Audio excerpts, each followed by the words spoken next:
Welcome, anointed ones. The goal was never to destroy you. It was to disgrace you slowly, publicly, and permanently. But they underestimated one thing. A chosen one with discernment is a walking lie detector and a silent storm. What you endured was not some random drama, a bad phase, or toxic people acting out. What you went through was a coordinated attempt to humiliate, isolate, and psychologically erase you in plain sight. They dressed it up as concern, discipline, or just a misunderstanding. But what it really was is a spiritual assassination attempt with a smile attached. They wanted you to lose your voice. They wanted you to question your reality. They wanted you apologizing for bleeding after they stabbed you. But here is what they did not count on. You did not fall apart. You did not go crazy. You did not even expose them. You discerned. You studied the game while they thought you were paralyzed. And while they tried to embarrass you, you became embarrassingly aware of who they really were. Today, we are not just talking about what you survived. We are exposing the hidden system behind it, why they needed your downfall, why your spiritual clarity made you dangerous, and why your silence was strategy, not weakness. Buckle up, because after this, they will not be able to gaslight you back into spiritual paralysis. Number one, they needed to break your image because your spirit was too clean for their dirty games. They did not humiliate you because you were weak. They did it because your spirit was too clean for the dirty games they were playing. You came in with purity, honesty, and a clear heart, and they saw that as a threat. Not because you were loud about it, but because it exposed how far they had strayed from any kind of truth. Your very presence made them feel convicted. That is why they had to twist the narrative and flip the script. The only way they could justify their discomfort around you was to paint you as the problem. The goal was never to defeat you with facts. It was to make you question your reality, your memory, and your intuition. What they did not know was that your discernment was not just a gut feeling. It was a survival mechanism. Something inside you started noticing the patterns, the timing, the way smiles turned into shade. While they were performing for the crowd, you were watching quietly, decoding every move. They thought you were distracted by the pain, but you were wide awake. You were watching people who claimed to love you line up against you, and you never forgot who showed up. That is why your spirit is dangerous now. Because you did not just survive, you woke up. And once someone like you wakes up, they cannot be controlled anymore. Number two, you were not being rejected. You were being X-rayed by the universe. What you went through was not rejection. It was a spiritual scan. Life was not pushing you out. It was examining every connection, every belief, every hidden wound. The humiliation you experienced was not just an attack. It was a divine setup to expose what could not come with you into your next level. Every time you were left out, mocked, isolated, or discarded, it was painful, but it was also surgical. It was heaven pulling back the curtain on things you could not see with your natural eyes. The forced separation, the silent treatment, the sudden smear campaign, those were not coincidences. That was spiritual intelligence in action. Elevation requires exposure, and exposure does not always look like people getting caught. It looks like you finally seeing.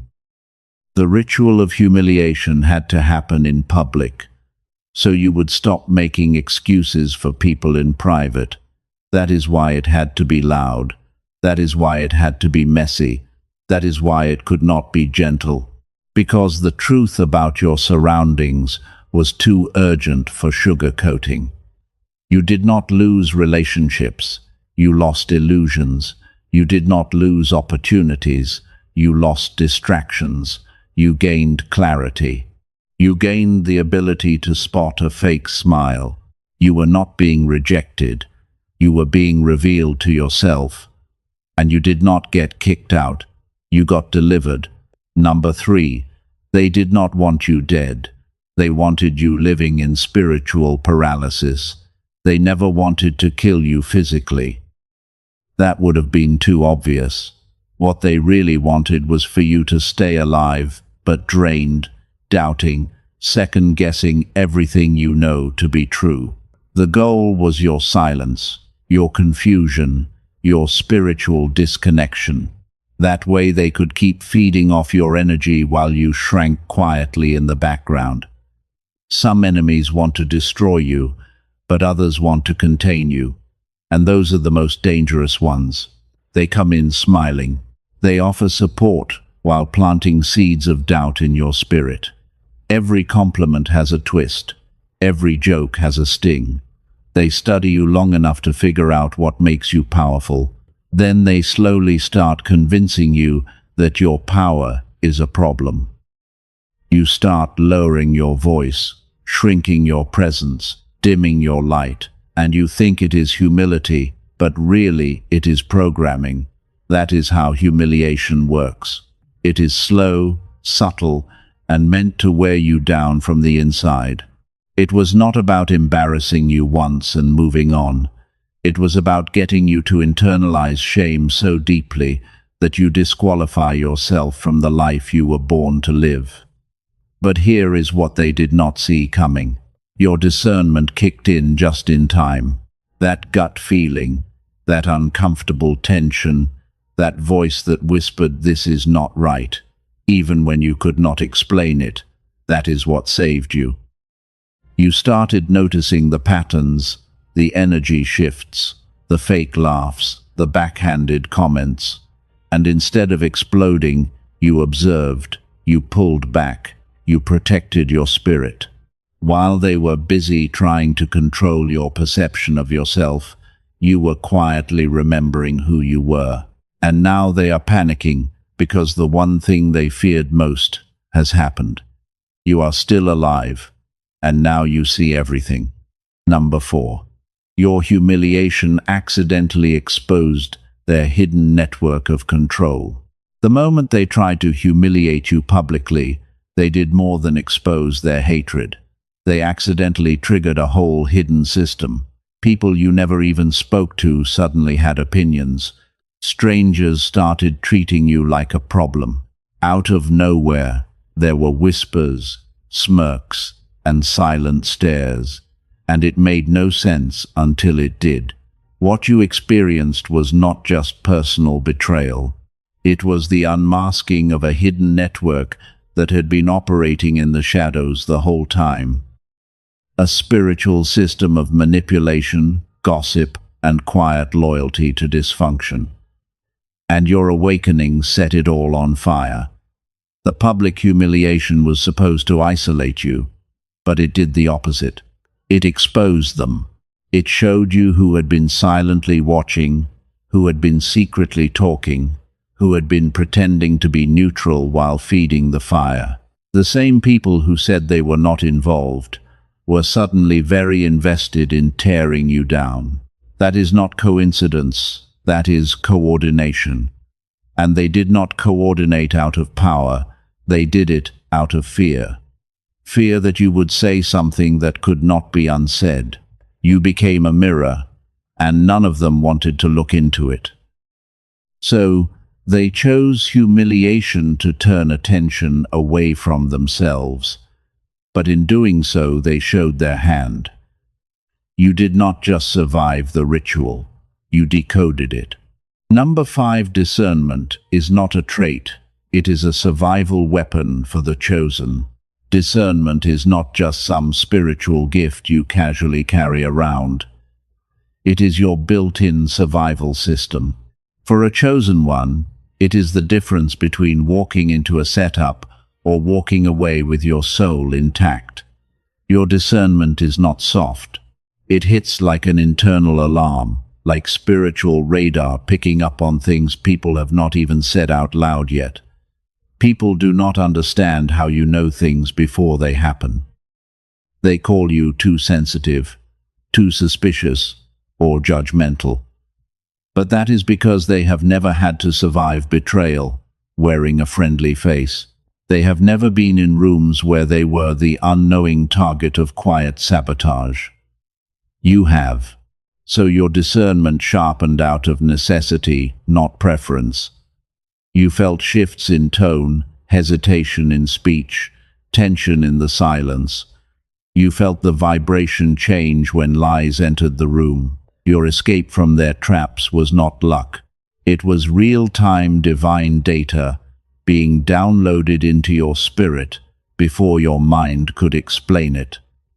Discernment saved you from relationships that looked perfect on paper but were poisoned underneath. It kept you out of situations where your name was already on the altar before you even showed up. That is why the humiliation did not break you. It revealed how accurate your discernment had been the entire time. You saw through the masks, and when you did not have the proof, your spirit had the pattern. That is how you move differently, and it is why you are still standing. Number 6. They tested you like you were the enemy, because they knew you were the evidence. They did not test you because they were curious. They tested you because they were terrified. Terrified of what you carried, terrified of what your presence revealed without you even trying. You did not come into their space waving a flag or trying to prove anything. You just existed with a pure heart, clear intentions, and no hidden agenda, and that alone was enough to disturb every false system they had built around themselves. You were the evidence that healing is possible, that someone can walk through hell and still come out soft-hearted, not bitter. You did not just speak truth, you embodied it. So they had to test you, not to understand you, but to discredit you. And when you did not crack under pressure, when you did not retaliate the way they hoped, when you kept your dignity even after they stripped you of everything, that is when they knew you were not one of them. You could not be converted, controlled, or corrupted. That is why you were labeled too much, too sensitive, too deep. It was not because you were actually any of those things. It was because you were too real for their game, too whole for their narrative. You carried truth, and nothing threatens deception like a soul that cannot be twisted. Number 7. They orchestrated a public spectacle because private sabotage did not work. They started subtle, behind closed doors, in whispered conversations, with careful setups designed to make you question yourself. They tried quiet sabotage first because it was safer, but you noticed. You adjusted. You kept showing up. You did not fall into the traps. You did not take the bait. The shade did not work. You started moving differently, and that is when they panicked. Because private sabotage depends on one thing: your ignorance.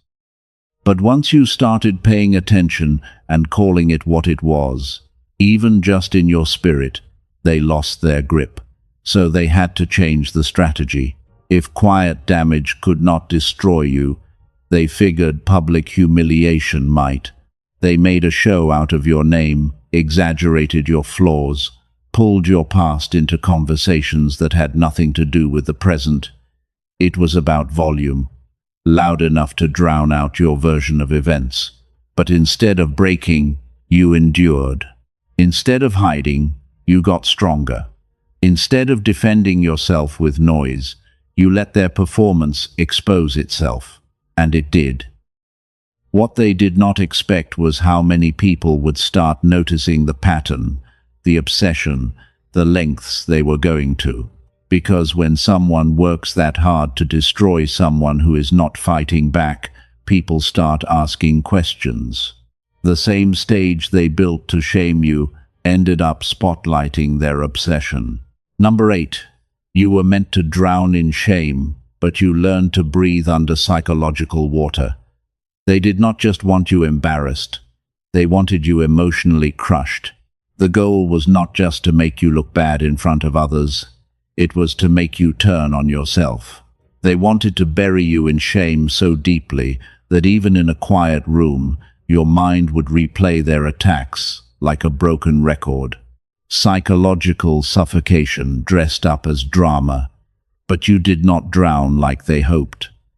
You adjusted, slowly, painfully, but powerfully. While they were throwing you into emotional depths you had never been in before, you were not just sinking, you were adapting. You started to breathe where you were not supposed to. You learned to recognize the gaslighting, the guilt-tripping, the twisted versions of the truth. Your mind got sharper, your emotional intelligence leveled up. You began to see patterns, strategies, and power plays before they were fully formed. The same situations that used to shake you became data points. The same rooms that used to trigger anxiety became arenas where you practiced staying grounded. They thought shame would sink you, but it made you a deep diver. You built resilience in silence. And now when someone tries to manipulate you or stir up drama, they do not realize you have already learned how to breathe down there. You are not afraid of the deep anymore. You are the deep. Number 9. They called it love, loyalty, and family. But your discernment exposed it as a ritual of sacrifice. They dressed it up as love, loyalty, and family. Words that make your heart soften and your guard drop. But beneath the surface was something darker. What they called love was a calculated performance designed to keep you trapped and small. You were never meant to grow beyond the boundaries they set. Every concern was a leash. Every help was a trap. Every love was a mask, hiding something far more controlling. They were not building you up. They were draining your spirit bit by bit, all while convincing you it was an act of devotion. But your awakened eyes saw through it. You recognized what was really happening beneath the surface. This revelation was not easy. It shook your foundation. But it also set you free. Because once you saw the truth, you stopped giving your power away disguised as loyalty. The knife was never meant to kill your body. It was meant to kill your spirit. But your discernment saved you. You survived the ritual. You shattered their illusion. And now you walk away unbroken, wiser, and fiercely alive. Number 10. Your clean spirit was used as a mirror, and they hated what they saw reflected. The anger and hatred directed at you was not about you at all. It was a reaction to the reflection you forced them to face. Your spirit, pure and untainted, acted like a mirror they desperately did not want to look into. You showed up as a reminder of everything they denied, everything they buried deep inside. They spent years building walls around their faults, covering cracks with lies and distractions. Then you came along, shining your clean light, reflecting back the parts of them that were rotten. And instead of facing it, they lashed out at the source of the reflection, you. Their rage was projection. They were not angry because you did something wrong. They were angry because you exposed what they were most terrified of, their own brokenness. Your purity was a threat because it was honest. It showed the gap between who they pretended to be and who they really were. So they tried to dim your light, to silence your truth, to drag you down to their level. But the mirror does not break just because someone wants it to. You were not their enemy. You were their unwilling mirror. And you survived because your spirit stayed clean while theirs drowned in shadow. Number 11. This was not just bullying. It was a spiritual initiation disguised as rejection. This was a spiritual initiation disguised as social rejection, a brutal rite of passage that few ever understand until they have lived it. What the world called humiliation was actually the beginning of your anointing. Real elevation, real power, often comes wrapped in public shame. The deeper the fall, the higher the rise. When they singled you out, excluded you, and tried to break you down in front of everyone, it was meant to separate you from the pack. Most people are built to blend in, to follow the crowd and play the safe game. But you were never made to fit that mold. You were forged to stand apart. That public shame was the world's attempt to silence your light, but it actually amplified it. When you were pushed out, you learned how to lean into yourself in a way others never have. You developed a resilience and clarity that only those who have been truly isolated can understand. This was your invitation to ascend, not as a victim, but as a warrior, a leader, a chosen one. They wanted to make you invisible, but instead they made you unforgettable. Because you were never meant to be just another face in the crowd. You were coded to stand alone, and in that solitude you found your throne. Number 12, they labeled you crazy because your sanity disrupted their comfortable lies.